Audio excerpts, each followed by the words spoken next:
Well, there are times in our lives where we feel like we have reached the point of no return. And on December 23rd, I experienced one of those moments because I turned 59. 59 years old. Oh, the big 60 is next year, and we're not talking about it next year, okay? But I don't know what's happening with the sound here. Is somebody helping me with the sound back here? Okay, so next year is 60, and I have a picture that Collie's going to show you to illustrate to you exactly how I feel about turning 59. I feel like this pelican that is being swallowed up by the whale, okay? There is no turning back. Aging and getting older is happening, all right? We all have these places in our lives where we reach the point of no return. And we also experience those in our world as well. One of the things that I really enjoy doing after Christmas, the week between Christmas and New Year, is I like to get by my computer, and the week leading up to New Year's, I like to go online and I like to look at all the websites of the news agencies. I like to go to CNN, to Time Magazine, National Geographic, and then to ABC, CBS, NBC, and I like to look at their 2014 photo essays. I like to look at the year that has just passed in the beautiful photographs, in the poignant and moving memories, and to just remember what has occurred, because I don't know if you're like me, but I forget what all has happened in the year past. Not because I'm old, okay? It's just like it happened a long time ago, all right? As I was looking this week, there were 3 events that just kept occurring and that the most photographs were dedicated to in 2014. And I bet you can guess them along with me. Number 1 was the Ebola crisis. And number 2 was the Islamic State of Syria terrorist regime. And then number 3 was the Ferguson uprising and all the ramifications that it has caused in our nation. Ebola, ISIS, and Ferguson. They didn't make me feel very good when I was looking at the pictures. And as I was searching through the different websites, I kept looking for a picture of hope. I wanted to see a picture that would make me feel better about 2014. And I have to tell you, friends, I couldn't find one. I couldn't find one. I even Googled in pictures of hope for 2014. And some pictures came up, but they weren't what I was looking for. I even Googled in pictures of happiness for 2014. And a little kitty cat just didn't do it. It seems to me that we come to a point in our lives and a place in our world where we reach this point of no return. As I was online, I was reading an online magazine, Slate, S-L-A-T-E. You might have come across it.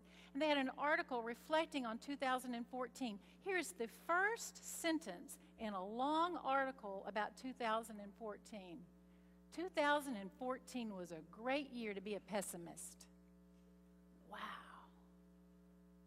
I read on, and they quoted Roger Cohen, who is a columnist for the New York Times.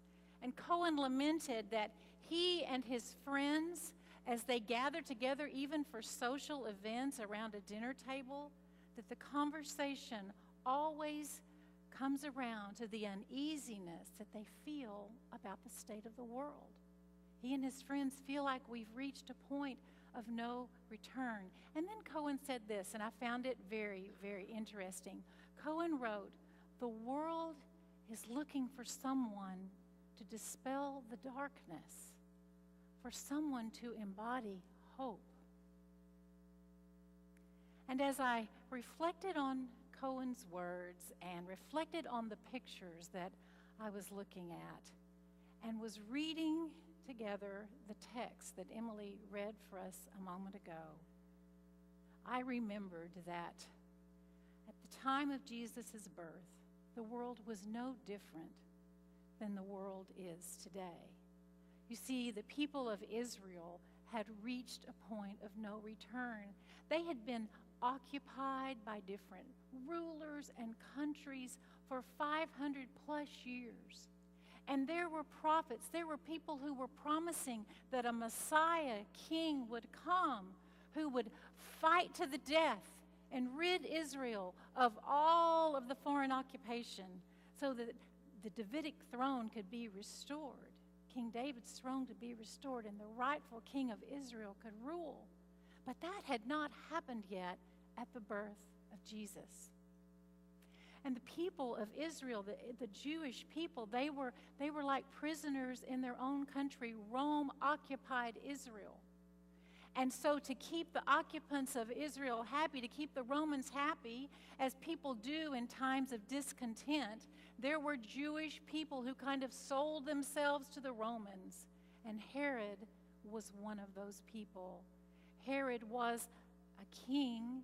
He called himself the king of the Jews, but really Herod was a puppet king, a dictator king that helped to put himself in power with his alliance to the Romans.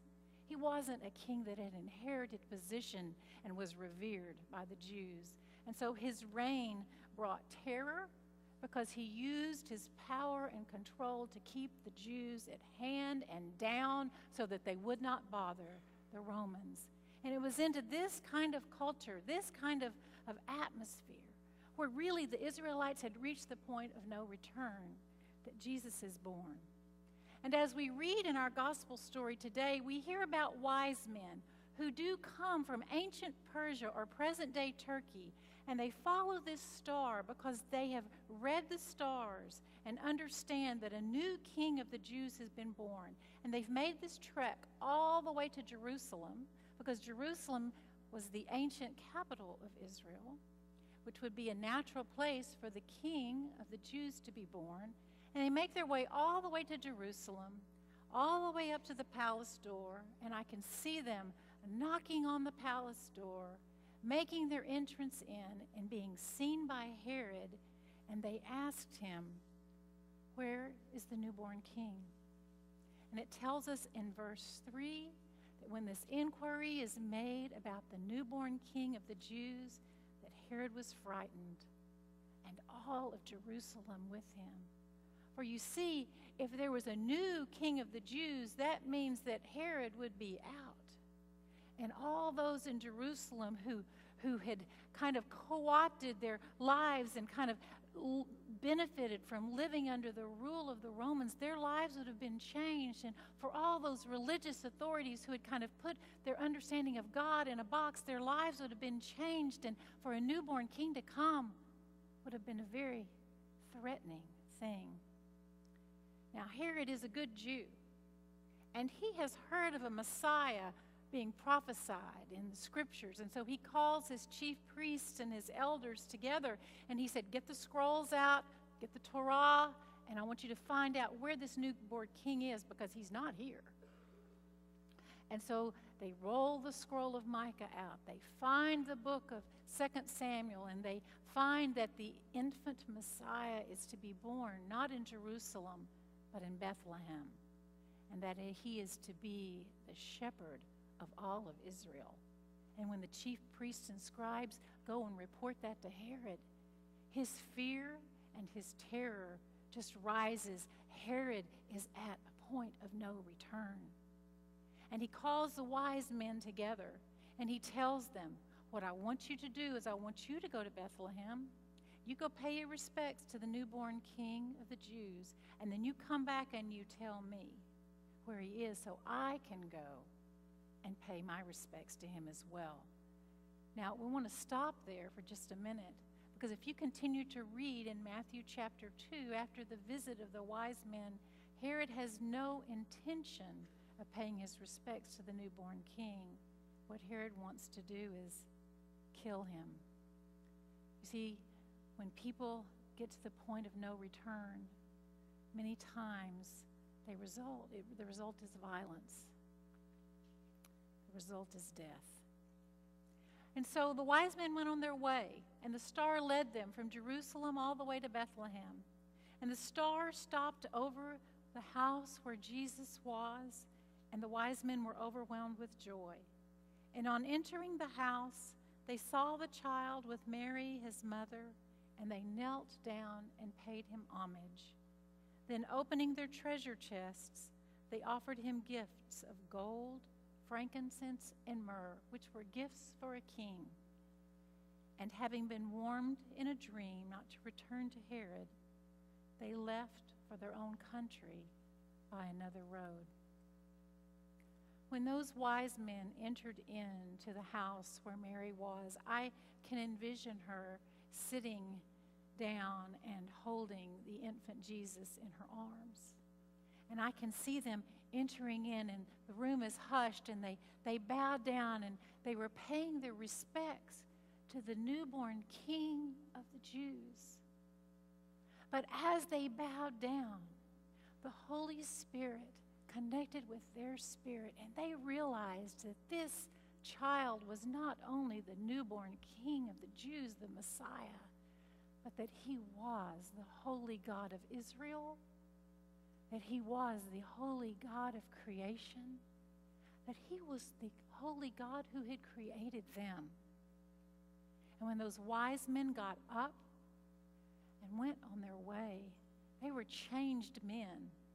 And that night as they slept, the Spirit directed them not to go back to Herod to report where the infant king was, but they went back to Persia on a different route, to go and be the first to tell another nation that indeed God is with us.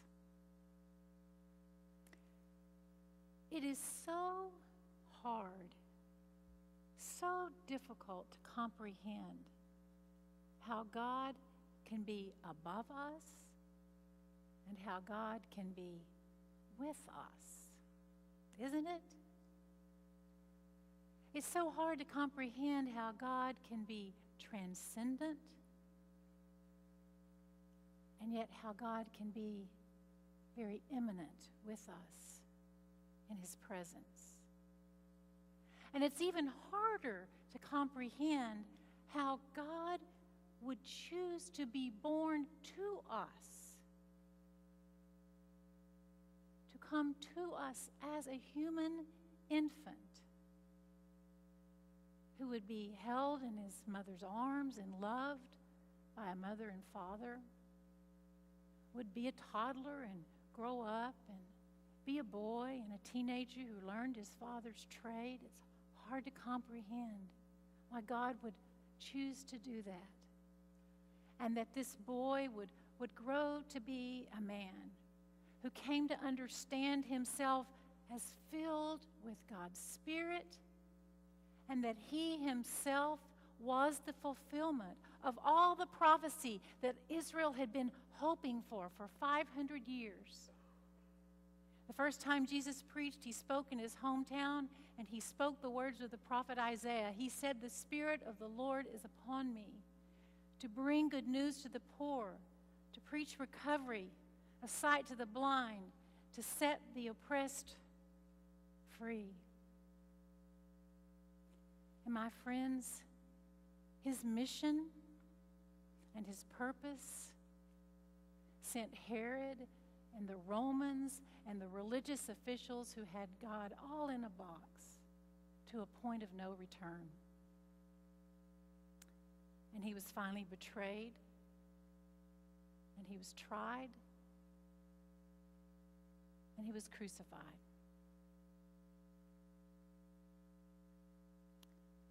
And as he hung on that cross, with all the vulnerability and innocence of a newborn baby,